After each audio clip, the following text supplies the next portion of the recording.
Hey podcast, just before we get you to this episode, I wanted to invite you to join us at pageantlaunch.com. We are starting the world's first dedicated pageant review site, and we want you to join our launch team. All you need to do is put in your email address. It's completely free. We are looking to make the pageant industry safe, transparent, and fair, and we'd love your input on how to do that. So head over to pageantlaunch.com, whack in your email address, and let's get you to this episode. I'm Laura Clark, Director of International News and the Miss Earth USA pageant, and this is my interview with the Pageant Project.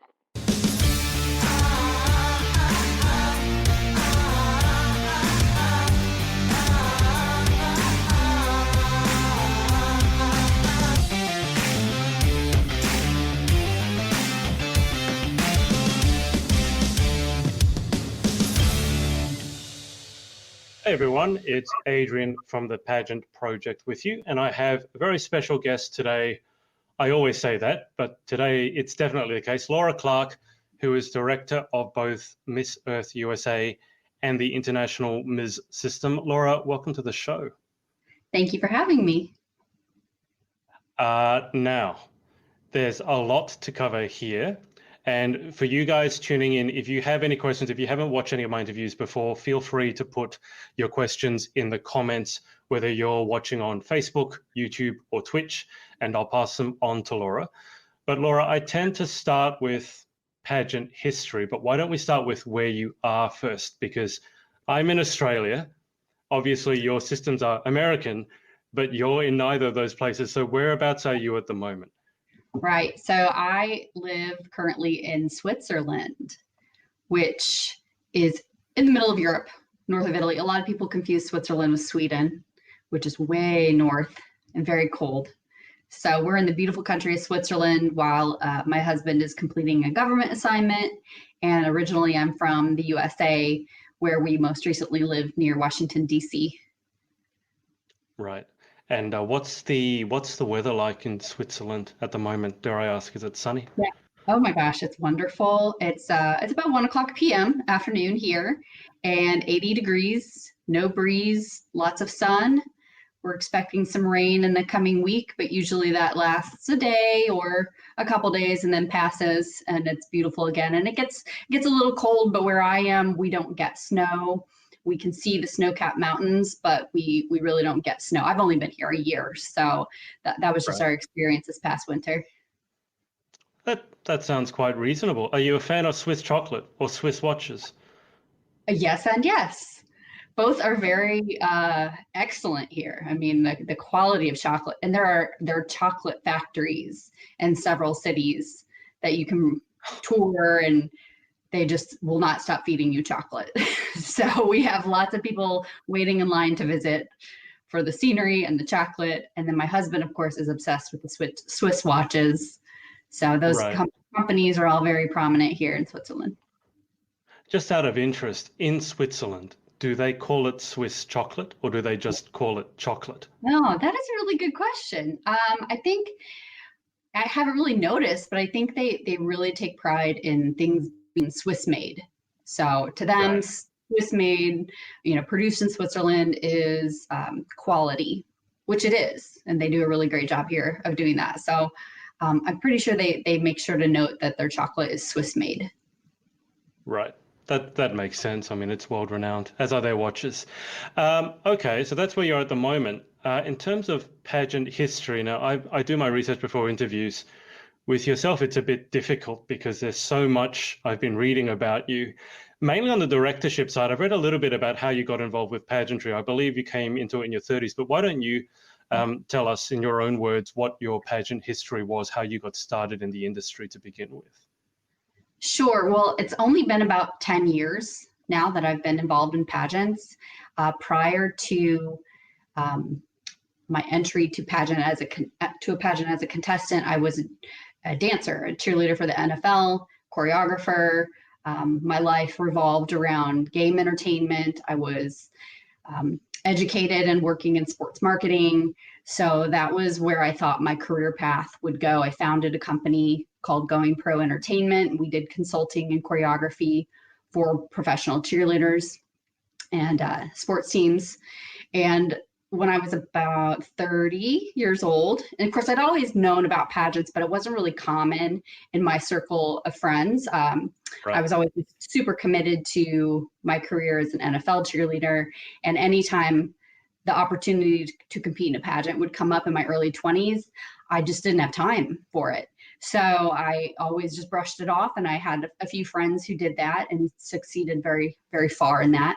But after my body could not take being a performer anymore, I was a director and a choreographer, and I met a pageant director while I was in my career in game entertainment, and he just started asking me lots of questions. Are you married? How old are you?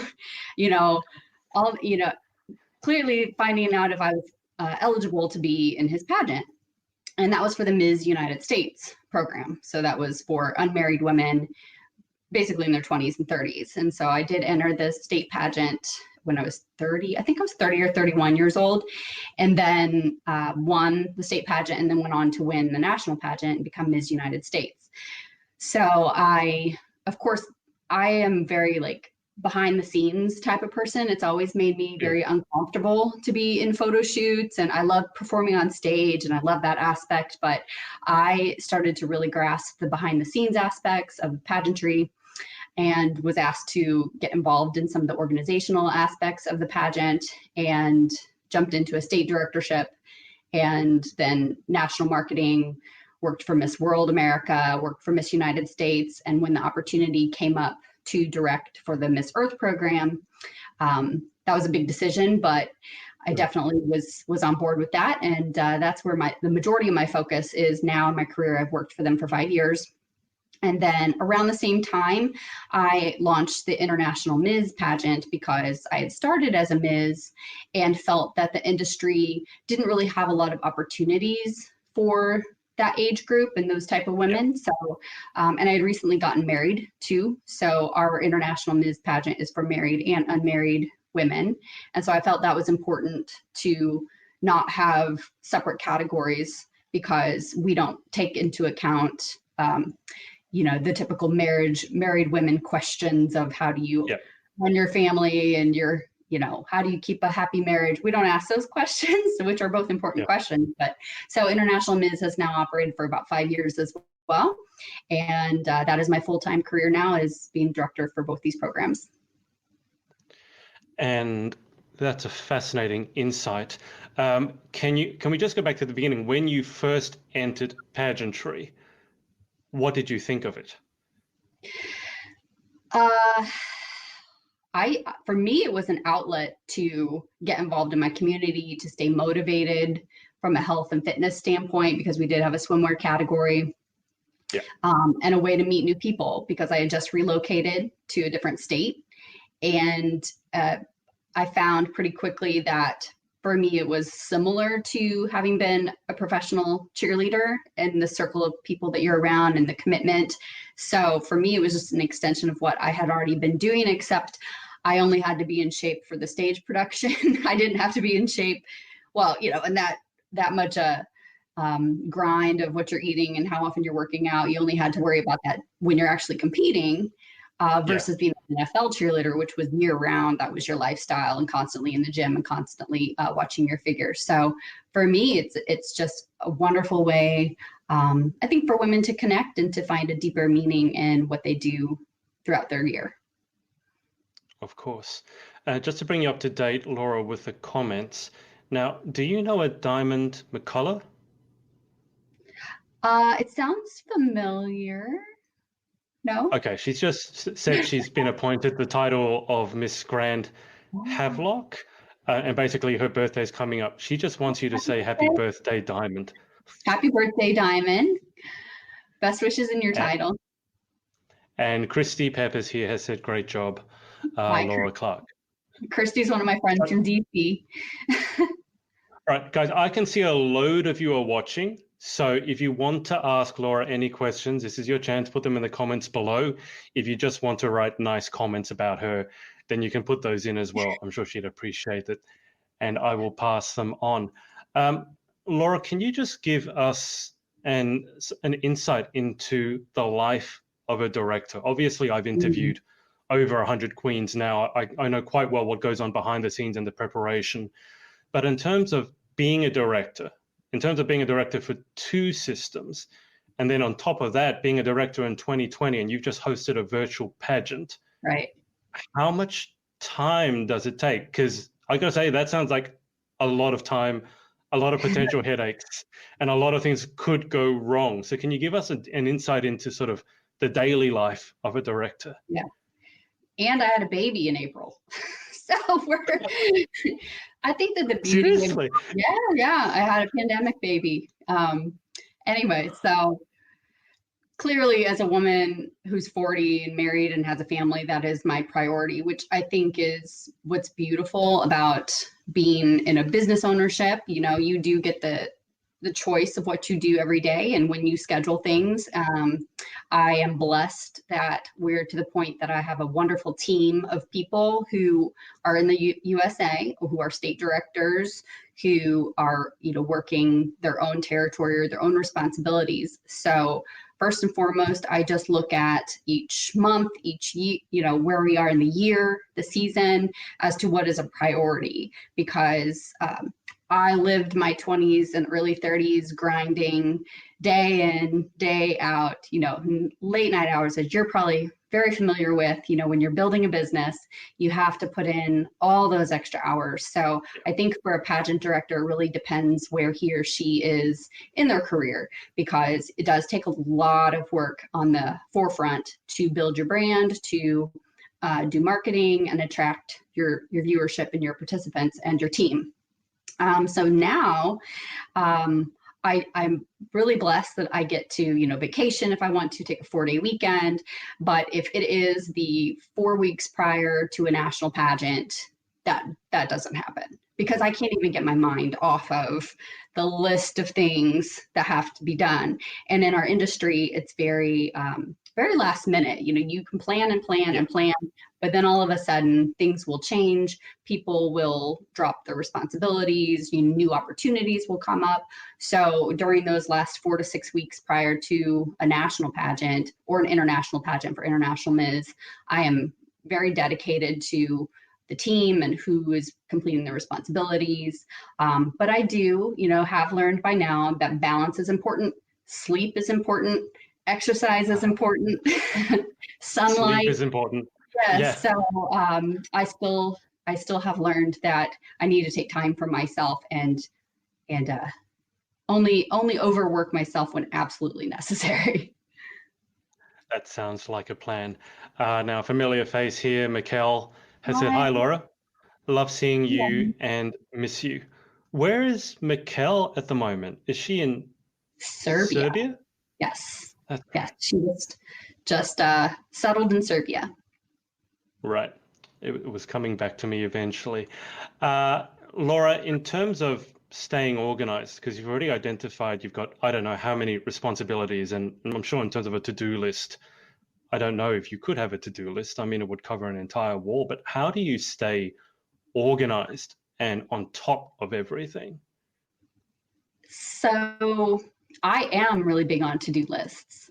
And I think since I was a child, I've really loved making lists and, you know, that satisfaction of just crossing something off your list. There are personality types who are just like that. I know. So I do keep a to-do list, and I like to write things on paper. So I like to have things on a paper calendar, not in my phone, so I can open it and see it, and constantly going back to that list, because again, as a pageant director, you just have this constant list of what needs to be done in the last 4 weeks, what date it has to be finished, who you have to, you know, loop into the process. Because one of the hardest parts, I think, of being a pageant director is that my brain like knows everything, right? So sometimes I am the only person who can answer questions or who can tackle responsibilities, because it's almost impossible sometimes to relay all of that information to somebody else. And we try to compartmentalize and delegate, but at the end of the day, it's on my shoulders to make sure that it is done. But also having a to-do list or having a great team of people who are returning if it's not broken, don't fix it. Let's duplicate what we've done in the past that's been a success. And we just have a really great team of people who are responsible for getting all those things done too. I mean, you mentioned that you had obviously had a business background before you went into pageantry. How important is it to you to run your systems as a business? And I don't mean that in terms of they don't have heart, but in terms of being organized and in terms of approaching the marketing from a business perspective. And I ask this because I know a lot of former queens have wanted, they've kept their eye on a directorship. When one opens up, they jump on it, but they're not prepared to run it as a business. They're not prepared for the business side of it. They think it's all going to be fun and games and quickly find out otherwise. So how important is it to you that you run it, or the business side? How important is that to yourself? Right. Well, it's important to remember that, like in any industry, there are people who are great at competing in pageants who may not be great at running a business. So I think, and then there are people who are great at running a business who maybe have never been in pageants, who just will be a great director. And so I really try to find people who have the pageant experience. Maybe they were a mother of a pageant contestant and really know the industry, right? So that's where I came from, a background from when I was in elementary, junior high. I knew I wanted to start a business. We would do, class projects, and I would jump right on the entrepreneur activities to start a homemade pancake business or whatever I started doing. And so I always had that in my mind that would be the ideal career for myself. And so running a pageant, of course, there are very successful directors who still look at their pageant career as a second business. I know pageant directors who are flight attendants, who are, mothers, obviously, who are doing another full-time job, and then they still manage their pageant very well. So I look at myself as being very blessed to have built myself to a position where this is my only career, but that's because that's what I want. And if other people find it, a different pathway to their directorship, that's great. But so yeah, absolutely. Doesn't mean that a pageant is not the right place for some people to compete, but for me, being able to answer emails, to answer phone calls every day, and keep a business running and run this and have it as a pageant, I think is a benefit to our contestants and to our staff as well, so that they can always know that I am thinking of the pageant, even if it's in 4 or 6 months away. Absolutely. Now, another familiar face and another one of my interviewees, Corinne, has said, hi, Laura, love your organization. And Corinne is back stateside now. It's hard to keep up. I tell you, your international Miss Queens, they're all over the place. They're always doing something. In terms of we'll get to what you look for from your title holders, from your queens, but I just wanted to ask you, in terms of your state directors, and I guess in more general terms, people that you want to work with you, what do you look for before you have someone join your team? So I guess our organization is at a point that experience is very important. So again, I'll say early on, I really just immediately approached people I knew who I thought had potential, right? So not necessarily someone who had been a pageant director, but I knew was trustworthy, was image presentable, carried themselves well, professional, and knew the pageant industry. So that was key for me at first. And so now that our organization has grown so much and is at a different level of prestige, I definitely look for people who have been behind the scenes of a pageant, so that they know, just like you mentioned with somebody else who said, oh, I thought I wanted to do this, but it's a lot harder than I thought it was.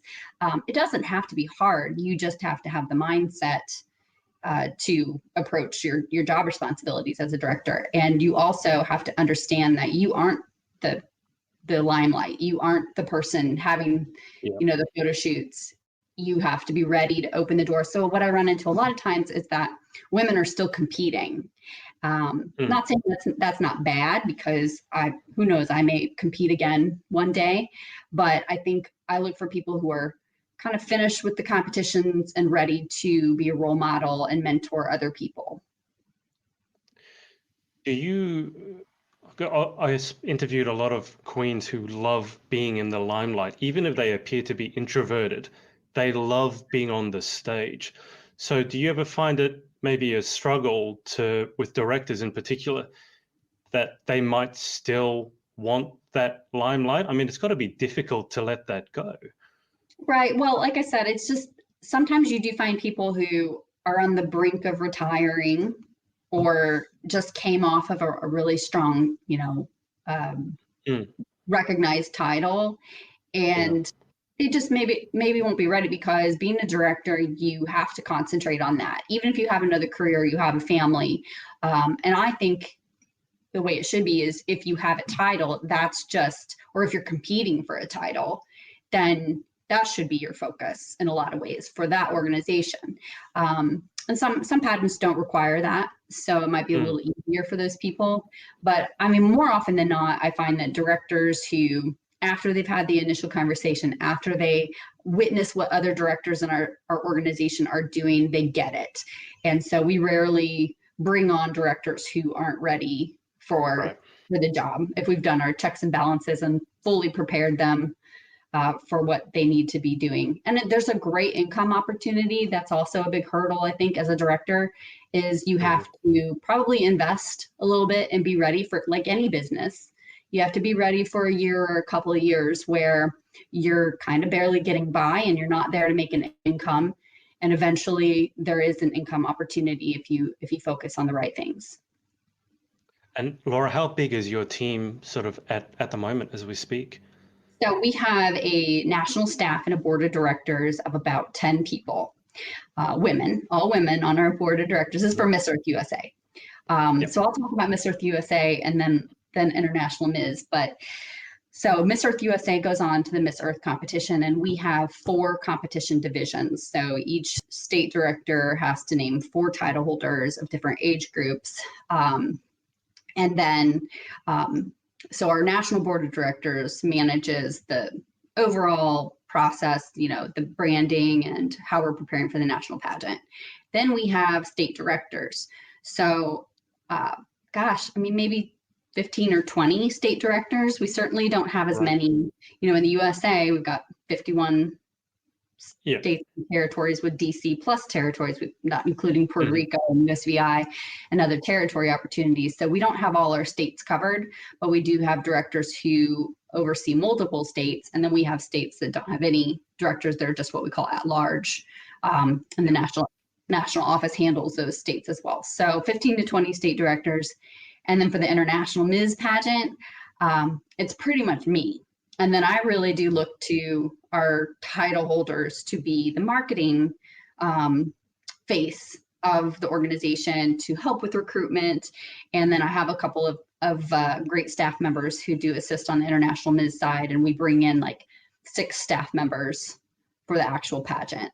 So it's a much smaller endeavor for International Ms. Well, I mean, you say that you rely on your title holders to be the marketing force. Definitely, having interviewed both Mikkel and Corinne, I can tell you they do an amazing job of doing that. So props to them. Just before I ask you what you look for in a title holder, dare I ask, do you have any pet peeves when it comes to people on your team or working with state directors? Are there any particular things that really tick you off? Right. So I think biting off more than you can chew is really the biggest thing, because people will have times of the year that you can just admit, I'm totally committed to my kid. He's in football season. I'm totally committed to this right now, and just understanding your time and your weaknesses, I think, as a director is important, because we can find, people with a team as big as we have, we can find people to do that job. Do you need us to recruit? Do you need us to do your marketing or find somebody or refer somebody for you? Because we want to assist, especially new directors, want to make them successful. So I think sometimes directors or, in any profession, we're scared to say that we need help. And so that's the biggest thing, is just to come up front, say, hey, that's not something I can tackle, or I need a little help so that we can all be successful. And then, otherwise directors, it's okay sometimes to just say, hey, this just didn't work out for me. Yeah. I'm going to resign, or I'm going to, no hard feelings. And I think it's hard for women and people sometimes to leave a career behind. And sometimes they just have to I haven't seen that happen very often. Usually we have really hardworking directors who they are great at everything. Do you find in general that being a director is a bit of a thankless job, that people don't really know how hard your work you do? Okay. I just wanted to ask. I mean, do they know how hard directors work? Maybe, but I used to call myself a perfectionist, and I used to think that was like something to brag about. And I found when I was an NFL cheerleader and working with our directors and getting a little higher up in the NFL cheerleading world, that done is better than perfect. Or sometimes you just have to say, hey, the day's over. The game is tomorrow, right? This is what it's going to be. And so I think some people have never been in that type of a role where they can understand that. And so they see like, well, why isn't she doing this? Or why hasn't this been done yet? And, you do come across, but being a thankless job, I've gotten to the point that I don't expect ever to be thanked. So, but when I do hear thank you, I mean, that's not why I'm here. I see the fruits of what we're doing in many ways. And so it's nice to be thanked, but I don't expect it. I'm sure there are a lot of people listening to this who will now have picked up on that and will remember to thank maybe not necessarily yourself, but certainly the director. I call myself a recovering perfectionist. I don't know if that applies. It's like a recovering alcoholic. And it takes some time to get past that. It really does. Point in your character, I think, and be okay with it. It really does. But once you do get past it, it makes life a lot easier, huh? I think it applies to queens a lot as well. I mean, I know so many pageant contestants and pageant queens who are perfectionists as well.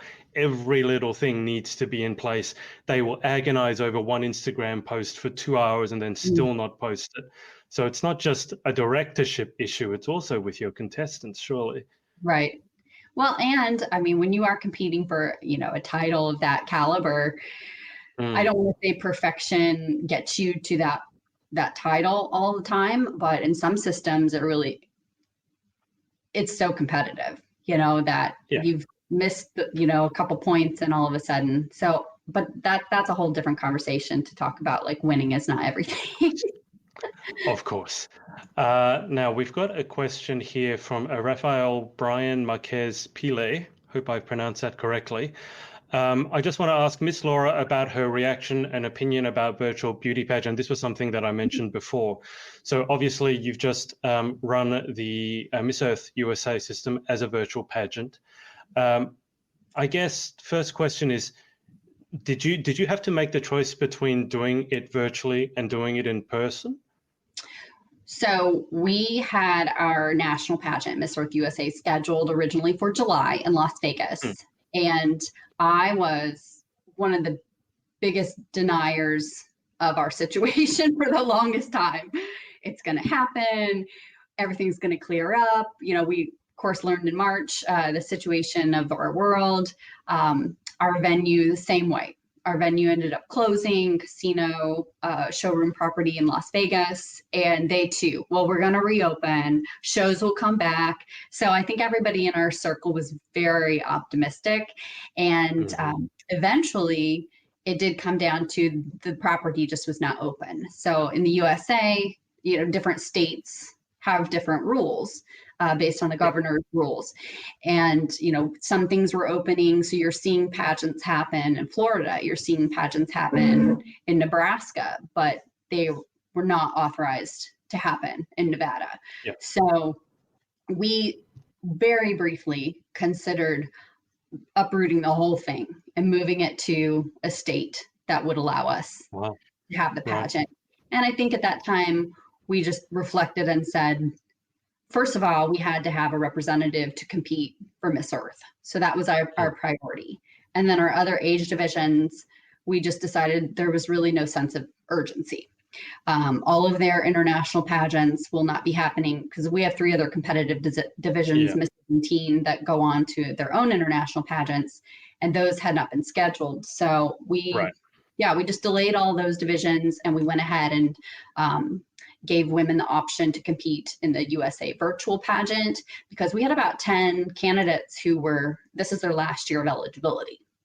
So we could have just appointed a delegate, but we had the team, we had a video team, we had editing. We were like, let's do it. And there's no book written on how to run a virtual pageant. There probably will be soon, but so in about 2 to 3 weeks time, we took our entries who wanted to compete or who wanted to just defer their title to the next national pageant. And we launched our virtual Miss Earth USA pageant, which happened the first week of August. And how did you find the response? I know that a lot of queens that I've talked to, they said they didn't want to compete in a virtual pageant, so they would put it off to next year when hopefully they can compete in person. Yeah. Only because, as we mentioned, they like the performing, and doing it in front of a camera for them, it didn't have the same buzz. So overall, in terms of the general reaction to the virtual pageant, how have you found it? Yes, well, I mean, when you're doing everything online, you do miss an element of that in-person charisma of some candidates. And I will 100% say there's going to be a candidate who will rank higher, who will win a pageant when she does it in person versus when she takes a virtual platform. So for us, that was very difficult to really, we did a lot of live chats with the girls, a lot of required them to do their own video work so you could really see them in motion, because unlike other pageants, our representative has to go on and compete for Miss Earth against 80 or 90 other countries.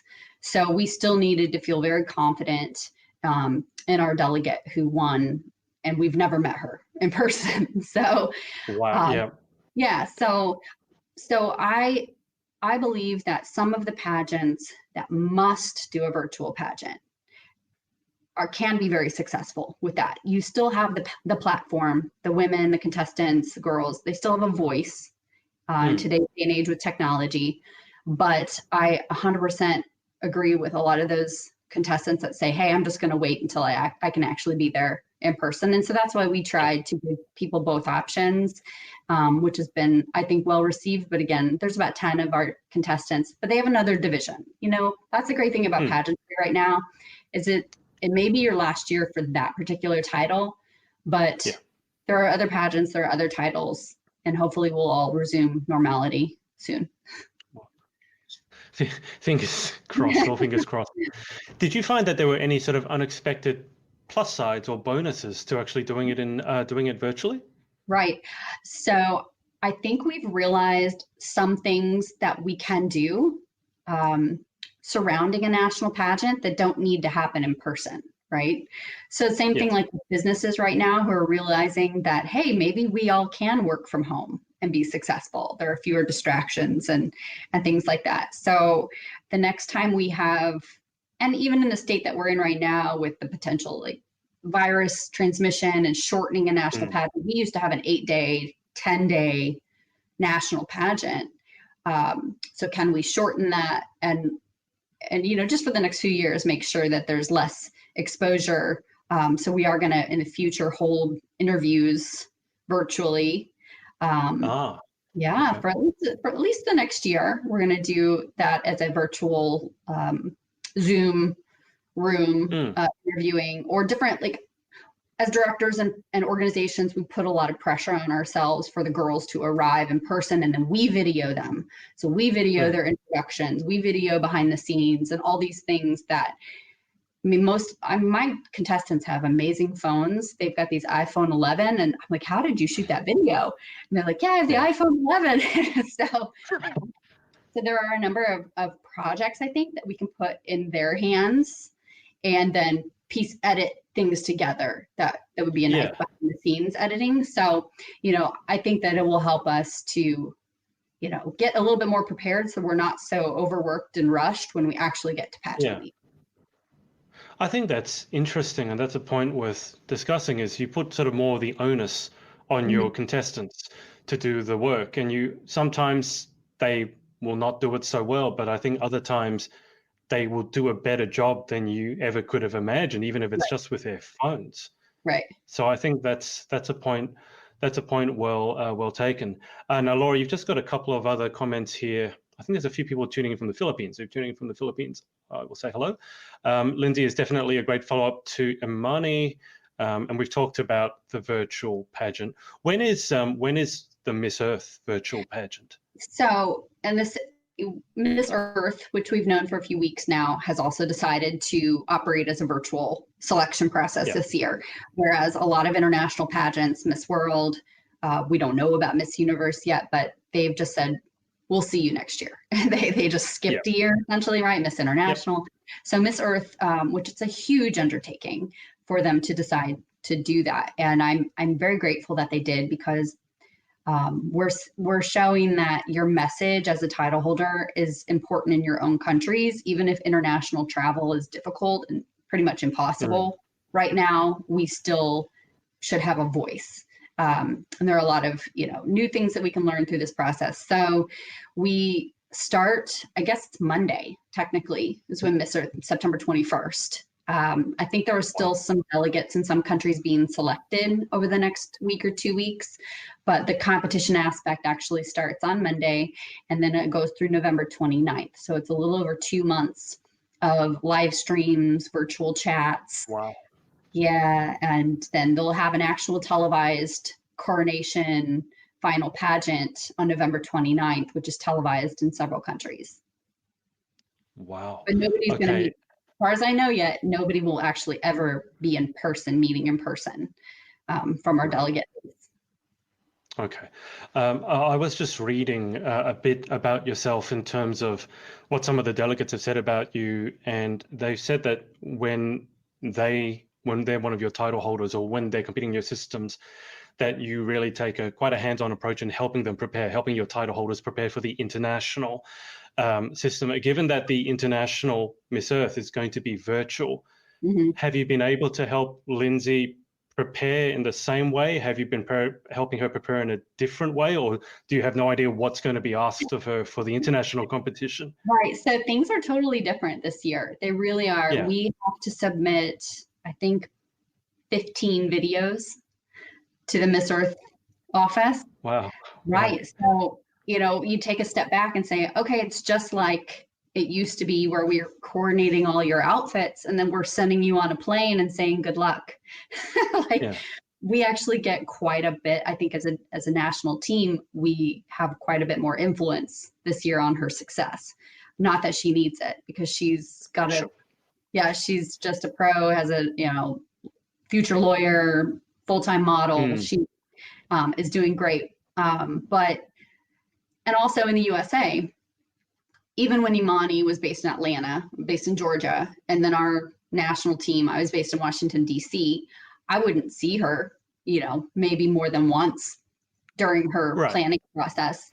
Yep. So we, set up pageant coaches, we set up stylists and wardrobe sponsors, and coordinate those meetings where we don't always have a national team member there in person. So on that side of things, it hasn't been too different. But on the video side, we're really trying to assist her as much as possible to have a team helping her coordinate the videos with the backgrounds and the various requests that are required, and the editing. So we're really excited about what we're producing on that level. You've got to have a fantastic video editing team, because I edit videos myself. I know how much time it takes. So you must have an absolutely phenomenal team behind you helping with that.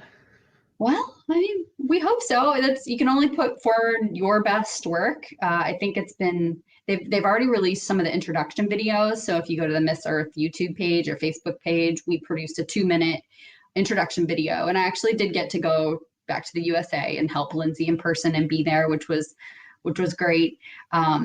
But you can see the various limitations, I would say, of where we are right now, because some countries, you're not going to be able to travel and go to the best background or the landmarks and things in some countries.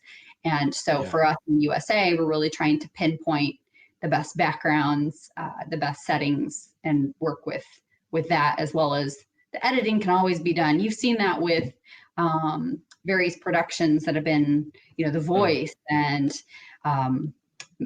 whatever, productions that have gone on in the USA entertainment industry, that they've just produced everything from in-house, and the technology is pretty strong. So hopefully you're great at it. I'm sure you do all your editing at home, right?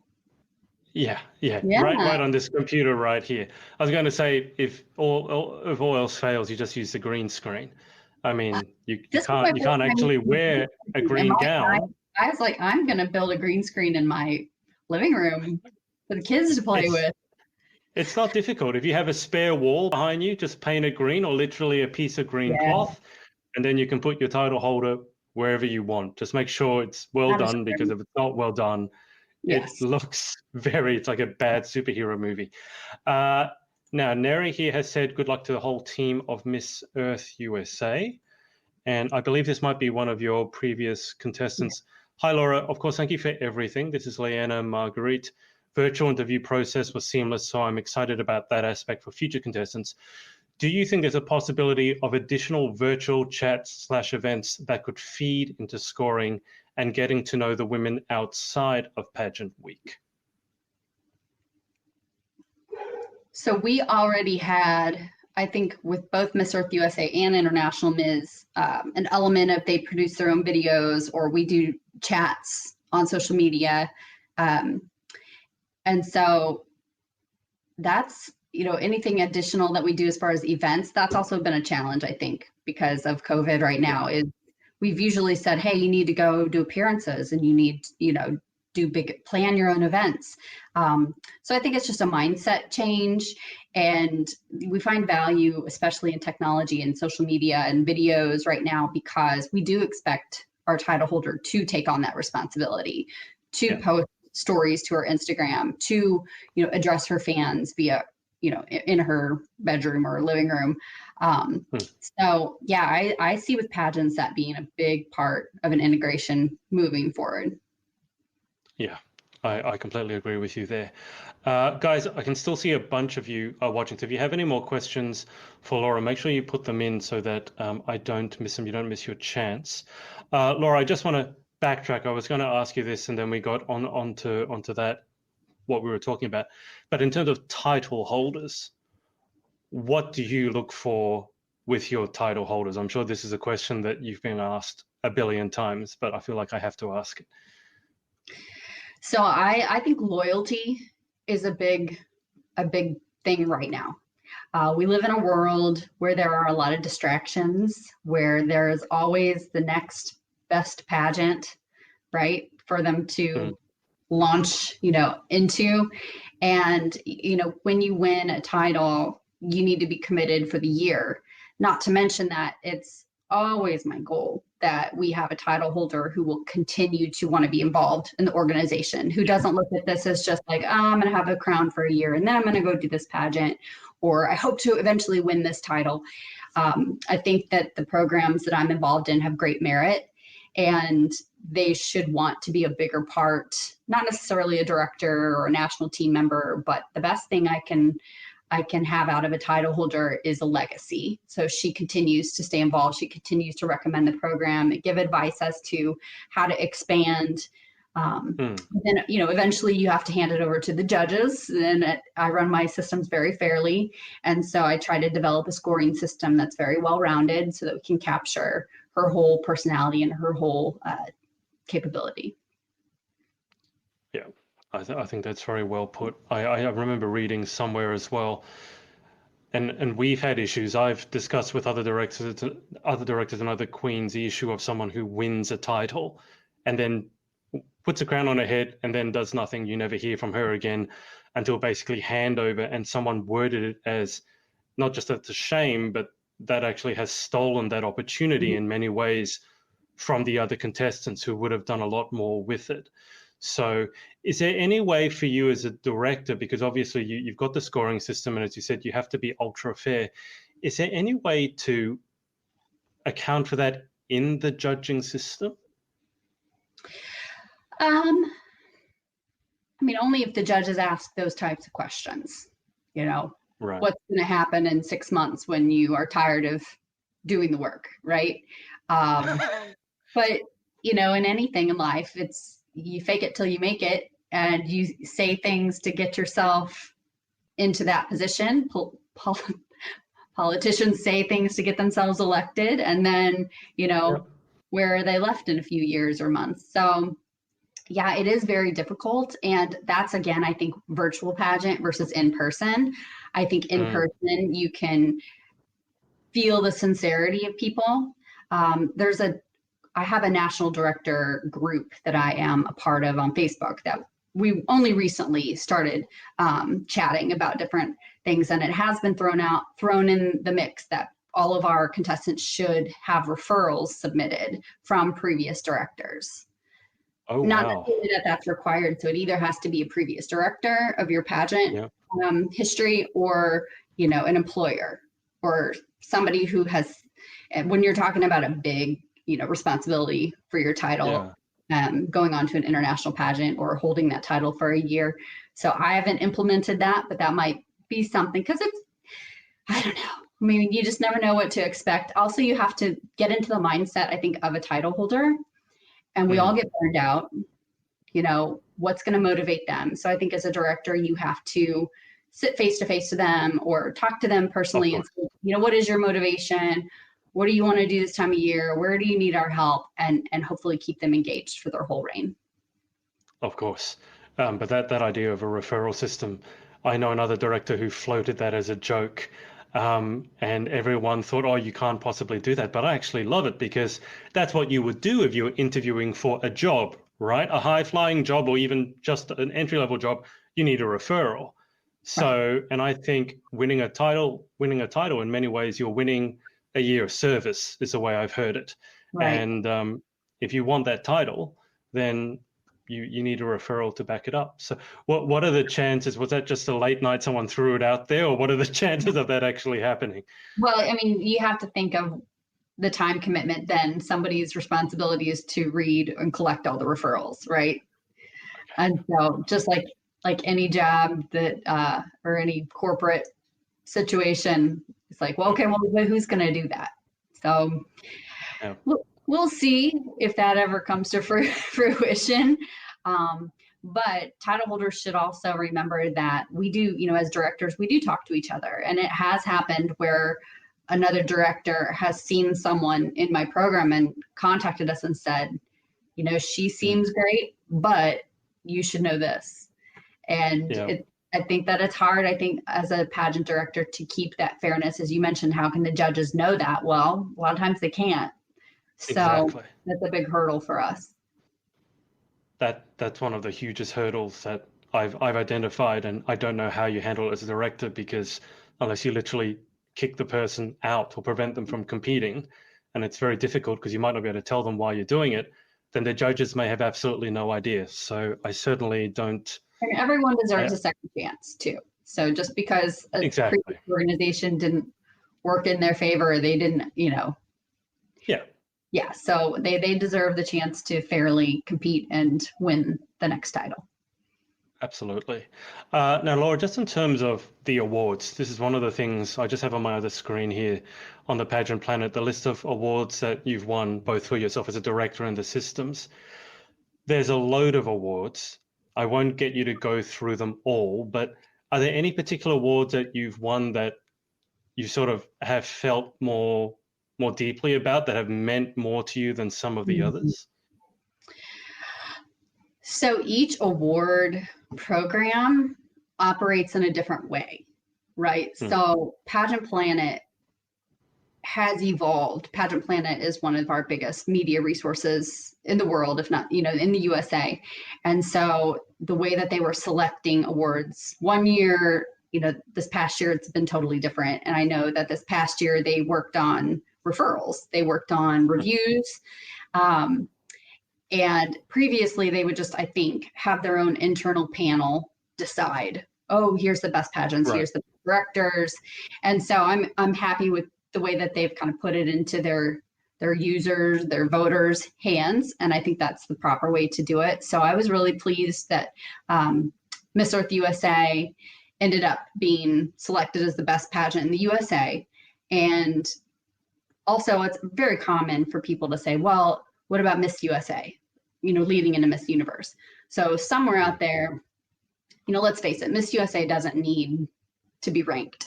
People are just going to go to that program. Yeah, sure. But, our smaller, less major pageants really appreciate to be ranked to those lists. And so this year, having been named best pageant for the United States was really fulfilling. And it's just very hard to maintain that position year in, year out. So I'm happy that we were able to get that this past January. Just going back to the comments, Neri here has said, for example, our delegate didn't make it or win on the international finals. How do you cope with it? Would it be difficult for you to cope with not winning? I mean, with Miss Earth USA, obviously the USA has done very well in Miss Earth. So, I mean, do you feel any level of disappointment if you don't win, or are you just cheering for the girl? How do you deal with that? So, I mean, that's always something you have to face. It doesn't matter how highly ranked your delegate is. It doesn't matter how much you help prepare her or how highly regarded she was when she won our national pageant. You still have to go on to compete against 80, 90 other winners from their countries. Yeah. So you can only do the best that you can do. And I think it would be amazing. We've never won Miss Earth for the USA. We have ranked, to the top 4 and won elemental titles. I just really try not to put that much pressure on our delegates that, oh, you have to win, you have to win, because you can see other countries and you can see the pressure that they feel in their performance. You can see that, oh my gosh, if I don't nail this, if I don't, win this or rank or whatever, that you can just feel that they're feeling a lot of pressure in their performance that they give on stage. And so I never want my girls to feel that way. That being said, I think as a team, as a national team, every year we do all we can. I never want her to come back and say, well, I wish you would have done this, or your team dropped, should have had the support. We are the USA. We do have a number of sponsors. So she should feel 100% prepared entering that competition. I think it would be wonderful. I think it would be wonderful, the Miss Earth program. I think we would do a great job as the overall winner, but I never make it that's the be all end all. Yeah. On that subject, do you know how Lindsay is feeling in the lead up? She speaks phenomenally well. I've interviewed a lot of queens who speak well, but she seems like a boss. Do you know how she's feeling in the lead up? She doesn't strike me as someone who would feel nervous. I think, like everybody right now, she's just taking it week to week because there are so many requirements to fulfill. And she'll have her first official chat next week. She's very good at doing chats and doing media interviews, learning about the issues that are going on right now because it's ever changing, and learning how she can do better with conversations.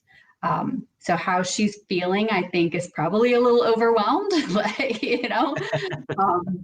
but again, it's the competition spreads out over 2 months for Miss Earth. So we just keep telling her, you got to worry about this. This is what has to be happening right now. And then we'll worry about, final answer and questions and things like that later on. Don't worry about that yet. And don't worry about what you're going to say during the U.S. presidential election or after the U.S. presidential election and different topics, because that's one of the biggest struggles, I think, in our industry is, well, how do I answer this question? What if I get asked a question that I can't answer, I don't know the answer to? And so you can't possibly be prepared 100% for perfection, right? Like we discussed, you can't be a perfectionist. What you can do is learn how to do better next time. Now, remind me, when does a pageant end and when is a presidential election? So the presidential election is on November 3rd. And then Miss is on November 29th, the end of that month. Okay. Yeah. So it's kind of slap slap bang in the middle. Well, that'll be interesting. I got to say though, if Lindsay is feeling only slightly overwhelmed, then I think she's doing very well, because I think a good job of hiding it. If she's feeling any more overwhelmed, but I think she feeds off of our energy too, and we always, make sure she knows she's doing a great job. Absolutely. Just a few more comments here. Forever and Again, Bridal and Beauty has said, supporting the young ones in the years to come as something that a title. Laura, I got can you hear back. me? Yes, Got I me. can hear you Okay. now. That was weird. Okay, Lorraine here has said, Laura, thank you for what you do. I am so proud of how far Miss Earth USA has come in your direction. You inspire me, and I am grateful for you. And Neri has thank you for your answer, and Julie here has said, so happy I saw this post this morning. Thank you so much, Laura Clark, for being such an incredible example. Thank you. Lorraine is actually the president of Miss Earth in the Philippines. Oh, Lorraine, wow. Yeah, and they run an amazing program, and it's the 20th year. So to have envisioned something as big as Miss Earth and to have carried it forward for 20 years is a huge accomplishment. So we're excited. Well, thank you for tuning in, Lorraine. I have to say, out of every pageant over the last 20 years, the Miss Earth system must have become the most relevant one in terms of its advocacy out of all of them. I mean, if it's not relevant now, then I don't know what is relevant. So I'm happy 20 years, Lorraine. In terms of vision, I wanted to ask yourself, Laura, that as well. So in terms of what your vision is for Miss Earth USA, and what is your vision for International Miss? Can you run us through that? How far it extends? I don't know if you've got your vision for a year, 5 years, 10 years, or just stay as it comes. Well, for International Ms., I want to just continue to bring in the caliber of women that we have. I think that when I began International Ms. 5 years ago, I felt that the industry was very lacking for those age groups. And I do believe now there have been many other programs who have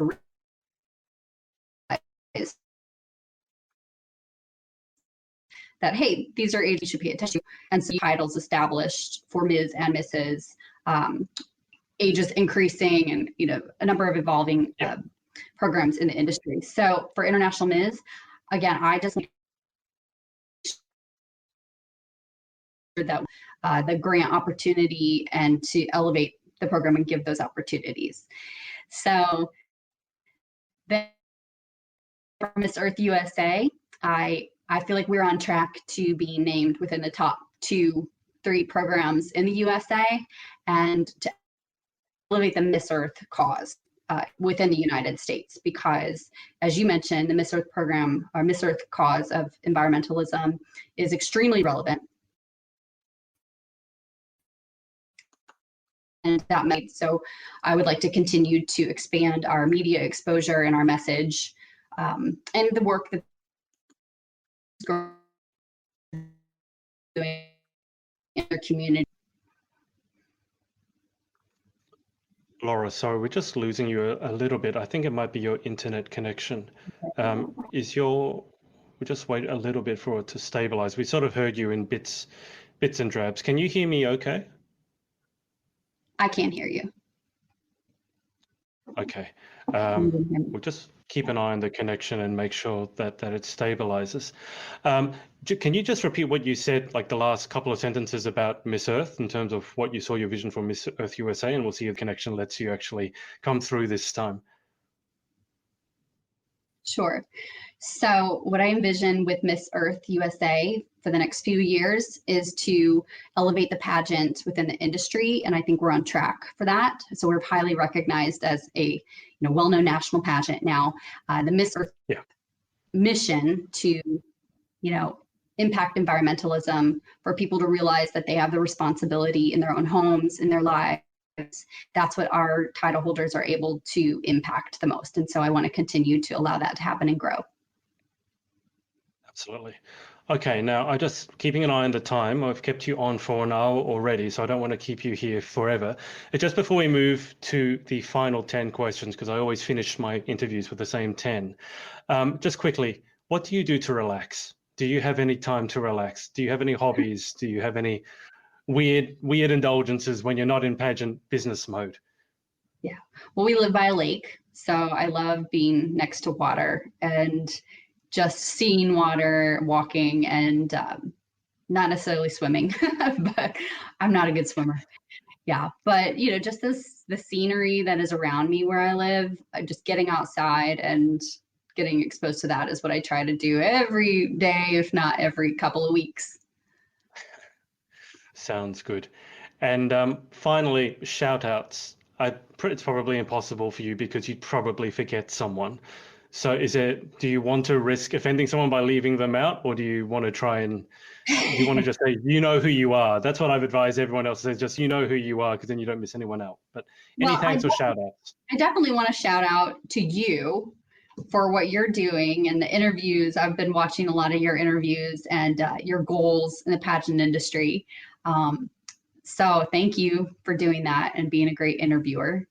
And I shout out to Corinne Devon, International Ms., and Mikkel Reed Carroll. Again, going back to International Ms., these women are both very busy and they have done phenomenal in their jobs. And when I said, hey, you're going to have to keep your title another year, they both just said, great, let's do it. And so, we've talked about some of our other title holders and directors and team members in my pageant organizations. But those people in particular, I want to say thank you. I tell you, those two would wear out their sash. If there was such a thing, they would wear out their sash. Not only can I not keep up with where they are in the world, but they're always doing something. I love it. Yeah. Definition of a hardworking queen. Okay, Laura, as a director, your turn to answer the final 10 and to show your contestants, past, present, and future, how it's done. It's not a speed round. I need to clarify. You don't need to answer them as quickly as you can. But if you want to, go for it. Okay, so final 10. First question, what is your favorite word? Sleep. I don't think I need to say anything else, but I've learned to really enjoy my sleep. What, you mean you didn't enjoy sleep before, or you just didn't get any? There were a lot of years I didn't think it was required. So now it is. Yeah, I love it. Okay, got it. Question 2, what is your least favorite word? Amazing. Honestly, that's the word I'm trying to cut out of my vocabulary. Is that because you just say it too many times? What does amazing mean? It's just overused. So. Okay. I can tell you, having interviewed a lot of UK-based queens, their equivalent of that is fabulous. It's always fabulous. Everything is fabulous. Through my head as well, but we'll keep fabulous without amazing. Okay. All right. Question 3, in life, what gets you excited or what turns you on? Especially right now, it's travel. So any opportunity to cross the border. And even before, I have gotten the opportunity to visit maybe 30 countries. So I was spoiled in my 20s getting to travel quite a bit to be part of the NFL cheerleading tours of military bases. And so I really got a bug then. So traveling is something that, embracing new cultures and seeing different parts of the world is really important to me. Have you ever made it down to Australia? No, I know it's definitely on the list. It may be a while before. Oh no, you're in Switzerland, so maybe you are allowed in Australia. I don't think Americans are allowed in many countries. I think there's a few jokes about that at the moment.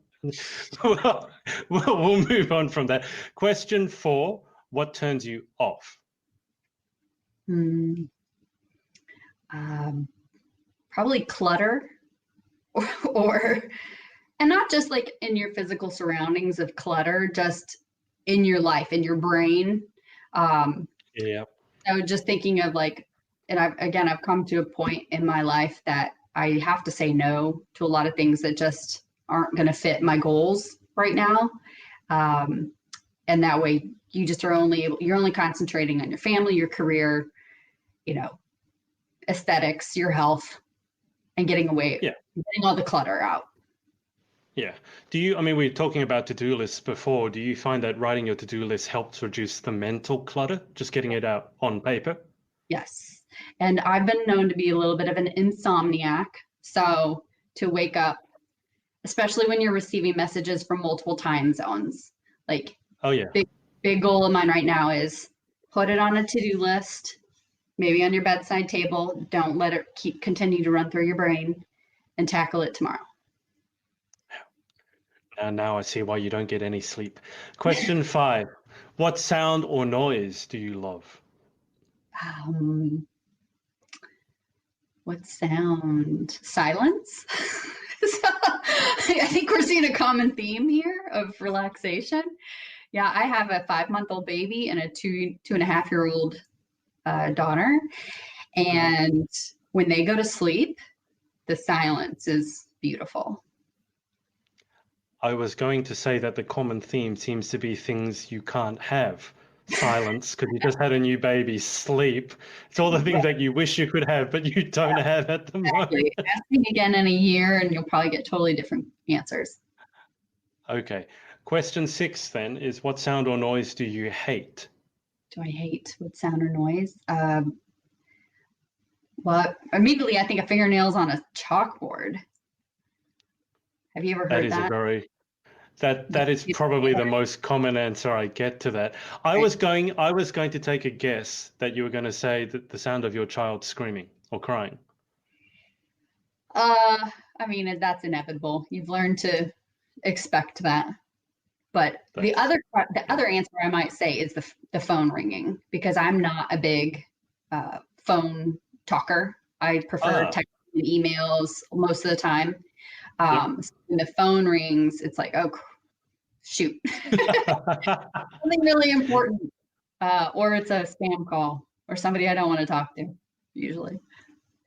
It's funny you mentioned that, because I've run my own business for over 20 years.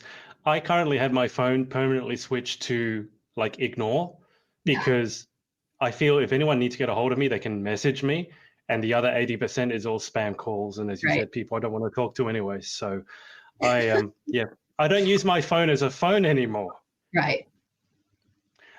Question 7. If you could have any one superpower, what would you pick and why? To duplicate myself. Just once? Well, you're right. I was told by the owner of Pageant Planet, Stephen Roddy, many years ago, two or 3 years ago, I don't know. He said, the best thing you can do for your business is to find somebody to essentially duplicate yourself and to train somebody else. And that way, and that's exactly what he's done and how he's built his business, is my impression. And so if I could have that superpower, I would clone, not to say that I do everything perfectly by any means, but just the brain power of one person running a pageant is pretty hefty. Yep. That would be a dangerous power to have, because I don't think you'd stop at one. I don't think any of us would stop at one, especially those who own their own business. Well, we just keep going. It's going to be a weaker version or an imperfect version. We already know we're not perfect, so that's fine. We can do that a few times. That's fair enough. Okay, question 8. What job or occupation other than your own would you most like to attempt? Maybe a video editor. I'll have to be honest, I really enjoyed doing this virtual project and continuing to do it. And I'm not the video editor on any of this, but seeing the capabilities and being there in person when we had the green screen pop up and they've all of a sudden put her in New York City, it's like, oh my God. I think to have that power and the capabilities, I would, and my, seclusion without having to answer the phone, my insomnia and all those things, I think would play in really, really well to a future in video editing. It would. I mean, if you told me that before we jumped on the interview, I could have actually triggered a green screen effect on you right here. This software can put you wherever you want. So next time. Question 9. What job or occupation would you definitely not like to attempt? A teacher. think, again, my daughter, my oldest is only 2.5, and I am so grateful for her teachers. And she comes home speaking sentences and speaking French. And, I just look forward. I'm like, next week you're going to learn the alphabet, honey. There you go. So I think, we have to embrace those lessons at home as much as we can, but I don't have the patience to be a teacher. And shout out to all the teachers doing the online training out there right now. Yeah, absolutely. I think teachers have always been a little bit underappreciated, and never more so than at the moment. Just remind me, in Switzerland, there's French and German, isn't there? Right, where we live, they speak French because we are near the French border. And so as you go a little bit more toward like Zurich, they are speaking German, which makes it very difficult to travel through Switzerland as well, because you think you've learned all you need to know, and now it's different when you get to a different part of Switzerland. I will also say in Switzerland, they pay their teachers full salary, high salary. So there's very little turnover, and education is also very expensive. So preschool and daycare is very expensive because they do pay their teachers and give them health care and make sure they're educated and happy. Right. I wish we could say the same here in Australia. Unfortunately, they're on the lower end of the spectrum, and I think that causes a few of the issues that we have. Final question. If heaven exists, what would you like to hear God say when you arrive at the pearly gates? Welcome. Here's a glass of wine. I don't know. What sort of wine would you like? Is it white, red, sparkling, rosé? I enjoy Pinot Noir. Do you have that in Australia? I know it's a very regional wine. You can have horrible wine in Australia, and I think it still tastes good for anywhere else. So you can't. You're spoiled for wine down here. You can't pick a bad one. Yes, and also just to be, reunited with all our loved ones, grandparents, and dogs, and everyone that we've missed over the years. That'll be nice one day. Yeah, absolutely. Well, Laura, that's about it. Thank you so much for your time. Thank you. Really appreciate you taking time out of your busy schedule. I will keep you on the line for just a second whilst I hang up with the audience. But thank you to everyone for watching and posting your comments, whether it's live or on the replay. And we will speak to you next time. What's up, guys? It's Adrian again. Hope you enjoyed this episode. Remember to head over to pageantlaunch.com. Join our launch team for our review site. It's super important to all of us to make sure that the industry is safe, transparent, and fair. So head over to pageantlaunch.com, whack in your email address, and we'll speak to you next time.